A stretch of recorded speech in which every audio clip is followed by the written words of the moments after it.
Good afternoon. I'd like to take some time today to give an update on the passport situation. Then I would be happy to take your questions. First, I think it is important to recognize that for decades, the process of applying for and receiving a passport in Canada was one of the most seamless and predictable government services there was. The Government of Canada set a very high standard in getting citizens this critical document in a simple and timely way. Comme nous le savons, il y a eu d'énormes ratés dans le respect de cette norme élevée au cours de l'année 2022. Il y a environ 10 mois, nous avons commencé à constater une hausse sans précédent de la demande de passeport, à laquelle nous n'avons pas pu répondre, ce qui a entraîné d'énormes problèmes pour beaucoup trop de Canadiens. Il y a eu des files d'attente et des retards, ce qui a créé du stress et de l'incertitude. Je l'ai dit à plusieurs reprises et je le répète aujourd'hui. C'était inacceptable. Nous avons donc entrepris de corriger la situation. Service Canada a travaillé très fort pour relever des défis de taille et remettre le programme de passeport sur de solides rails de façon à répondre aux attentes légitimes des Canadiens. Service Canada nearly doubled the operational workforce from 1,365 employees in March to 2,639 in December. It expanded access to service for Canadians to more offices. It added processing capacity and streamlined operations. Staff worked thousands of hours of overtime, processing applications, printing passports, and helping Canadians directly on evenings, weekends, and on holidays. Special attention was paid to make sure Canadians with an urgent need were served in time for their travel. And these efforts paid dividends, re-stabilizing the program by the fall. As of October 3rd, Service Canada began to once again deliver within the service standards for well beyond 90% of new applications. However, there were still thousands of Canadians who applied well before that time who were forced to wait. Some of those Canadians may even just be receiving their passports now, despite having applied as early as the summer. I have seen these cases in my own office, as have my colleagues and MPs from all parties. To those Canadians and others who have shown such admirable patience during this difficult situation, I once again apologize. Since its peak in June 2022, after dedicating resources to ensure these Canadians receive their passports, approximately 98% of the backlog of applications have been processed. The backlog is virtually eliminated. The number of applications that remain are there for many possible reasons, and not every application results in a passport being issued. Some cases may have other complex issues to resolve, such as matters of child custody, eligibility, or integrity matters. Service Canada has assessed all of these complex files and is working diligently to complete the review and identify the appropriate outcome while ensuring passport integrity.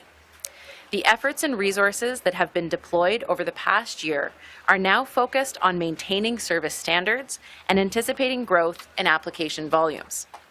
The first wave of passports with 10-year validity were issued in July of 2013. Service Canada is now well positioned to handle the 2023 influx of renewals and beyond.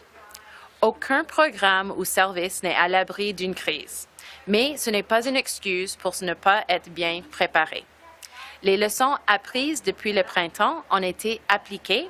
Et si nous affrontons une nouvelle crise dans l'avenir, le programme de passeport aura fait tout son possible pour être prêt à y faire face. Je suis reconnaissante envers le personnel de Service Canada qui a consacré tant d'heures supplémentaires à servir des millions de Canadiens dans des circonstances difficiles. Et je rappelle une fois de plus aux Canadiens que Service Canada est là pour vous aider à obtenir votre passeport. Les bureaux de Service Canada sont ouverts au maximum de la capacité et respectent les normes de service avec constance. As was the case prior to the pandemic, there are going to be seasonal peaks, which might mean there are lineups at offices sometimes. With March break and summer quickly approaching, there is no time like the present to apply, so our Service Canada staff can serve you as quickly as possible and help get you on your way to your destination. I'd be happy to take your questions. Madame Gould, donc les Canadiens, si je comprends bien, ne doivent pas craindre une répétition de ce qui s'est passé l'été dernier au cours des prochains mois? Non, nous sommes retournés aux standards de service normal avant la pandémie. Nous sommes en train de livrer les passeports qui étaient appliqués par la Poste dans 20 jours et qui sont faits une application dans un bureau dédié aux passeports en 10 jours. Mr. Gould, the situation with the passports, I think, has been one of the principal parts of the argument that Mr. Poilievre has used to make the point that Canada is broken. And I wonder how you feel that part of your file has become sort of the edge of the spear for one of the key political attacks against your government.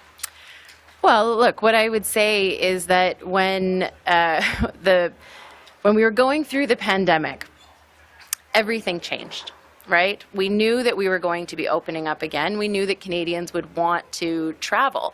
But that happened very quickly, and we saw a huge influx of demand. And what I would say is that I've had the opportunity to travel right across this country. I've been to dozens of Service Canada offices and spoken with dozens and hundreds of employees who work on the front lines. And what I have come to see for each and every one of them is their commitment to service and their desire to help Canadians.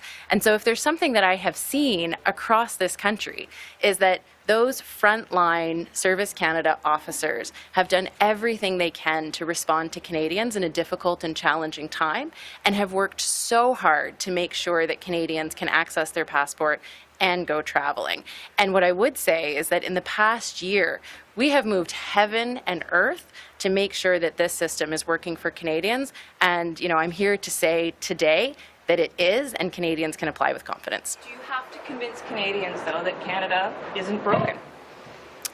I think Canadians see the country that we live in, and they see what's happening in other countries around the world. And while, we can always strive to do better, and there's always things that we need to work on as a country, that's part of living in a democracy, that's part of living in a society, they also see the challenges that many other countries around the world are facing. And while, we're going to keep working hard to make sure that we improve service delivery, we improve a whole range of issues in Canada, ultimately they know that there is something special about this country, that we have a lot to be proud of. We're going to keep working on it, but I think Canadians know that fundamentally. Amy Rabson from the Canadian Press. I'm wondering how long these extra staffers will have to be there. Is this going to be a permanent thing, or when that's going to ramp down? And if you could give us an idea of what the extra costs have been to manage this over the last 6 months. So, first of all, the passport program runs on a dedicated fund because it kind of pays for itself through the fees for passports. So it's not something that really draws on the fiscal framework. So we haven't had to ask for additional resources because we have the revolving fund for passports. These additional staff are there for the foreseeable future, because we have increased demand. So, for example, we're on track to deliver just over 3, maybe 3.5 million passports by the end of this fiscal year. That's well over double what we would have done in the previous year. And for the next couple of years, we're looking at between 3 and 5 million passport applications for the next couple of years. So we know that we need to have this increased capacity based on kind of those natural cycles of when passport applications are made. And as I mentioned in my remarks, this July is the first year of the 10-year renewal. So we know that there's going to be an increased demand. One of the things that I will say, though, is unlike what happened in the spring and summer of last year, we're anticipating more renewals.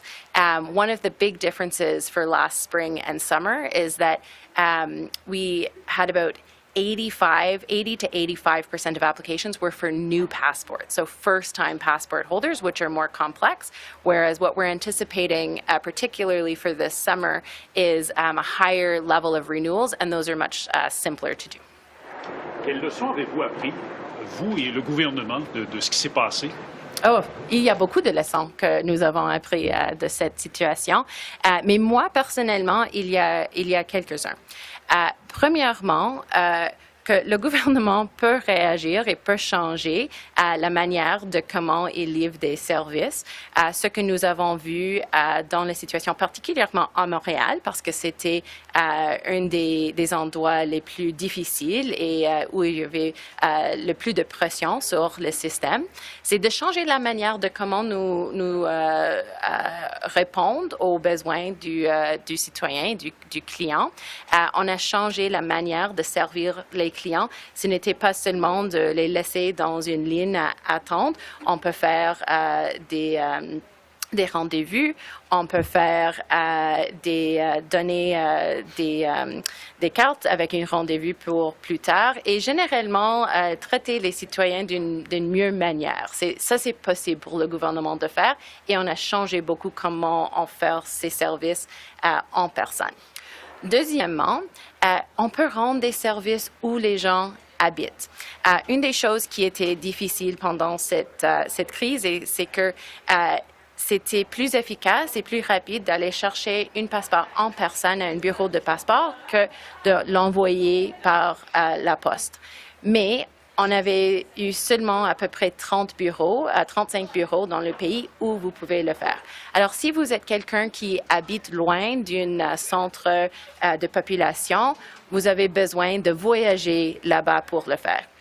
Bon, on a ouvert 13 bureaux. Bon, les bureaux déjà existaient, mais on offre maintenant des services de passeport dans 13 bureaux de plus dans le pays pour justement aider les gens qui habitent à rural, dans un endroit plus retiré, qui ne doivent pas aller jusqu'à Montréal ou Edmonton ou Vancouver pour chercher leur passeport. Et ça a aidé dans deux manières.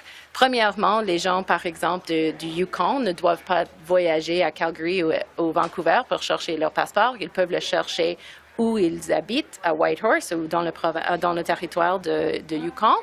Mais aussi, ça aide les gens qui habitent à Vancouver parce qu'il n'y a pas de personnes qui viennent de dehors pour le chercher. Alors, dans ces 13 bureaux qui offrent ce service maintenant, ils ont livré plus de 55 000 passeports dès qu'on a commencé à ouvrir ces bureaux de septembre. Et on va l'offrir dans plusieurs services à venir. Alors, il y a beaucoup de choses qu'on peut faire mieux. La troisième chose qu'on a appris, c'est qu'on a besoin de moderniser comment nous livrons des services aux Canadiens. Je crois que pour beaucoup de Canadiens, ça serait très surprenant. C'était surprenant pour moi de voir comment le gouvernement du Canada a relié sur le papier et on n'a pas des services digitaux. Alors, nous sommes en train de voir comment on pourrait moderniser la livraison des services de passeport, justement pour faire le service plus moderne, mais ce que nous espérons dans le 20e siècle. Merci. Taria Esri, Global News. What do you say to Canadians who are out money from delays you described as unacceptable because of canceled vacations? What recourse do they have, if any? Well, so first of all, when it comes to passports, we always recommend Canadians apply well in advance. And I would still encourage people to make sure that if they have travel coming up, to check to make sure that they do have a valid passport. Of course, even in that situation, as much as we try to make sure that everybody gets their passport on time, and the majority of the time we are able to, sometimes there are extenuating circumstances. As I mentioned, not every application is going to result in a passport because there may be documents that are missing, there may be integrity issues, there may be security challenges. However, what I would say is that where we are today is that we are delivering between 95 and 98% of the time within those service standards. And so Canadians can have confidence that they should be able to get their passport on time so long as everything is correct with their application. Thank you. Thank you.